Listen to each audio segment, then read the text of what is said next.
السلام علیکم ورحمۃ اللہ وبرکاتہ۔ ابھی معلوم ہوا کہ حضرت مولانا عبدالعلیم فاروقی صاحب لکھنوی انتقال فرما گئے۔ انا للہ و انا الیہ راجعون۔ حضرت مولانا عبدالعلیم فاروقی صاحب رحمۃ اللہ علیہ میرے درسی ساتھی تھے۔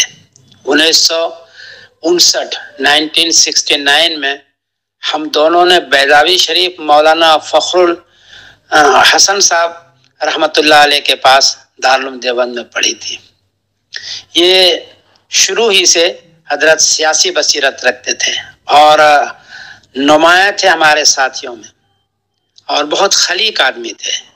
یہ جب بھی مانچسٹر آتے تو مجھ سے ضرور ملتے، اور کوئی کام فرقہ باطلہ کے بارے میں کیا ہوں، عقیدے کے بارے میں یا فرقہ باطلہ کے بارے میں کیا ہوں، تو وہ ضرور پوچھتے کہ کون سا کام آپ نے کیا اس وقت، اور بہت سراہتے تھے۔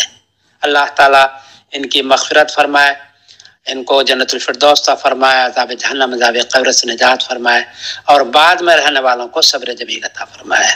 حضرت بہت عظیم آدمی تھے، مجلس شورا کے اہم رکن تھے، اور ان کی رائے بہت قدر کی نگاہ سے دیکھی جاتی تھی۔ میرے جو کہ ساتھی تھے، درسی ساتھی تھے، مجھے بہت ہی افسوس ہوا۔ اللہ تعالیٰ ان کی مغفرت فرمائے۔ میں سمیر الدین قاسمی بول رہا ہوں مانچسٹر انگلینڈ سے۔ السلام علیکم ورحمۃ اللہ وبرکاتہ۔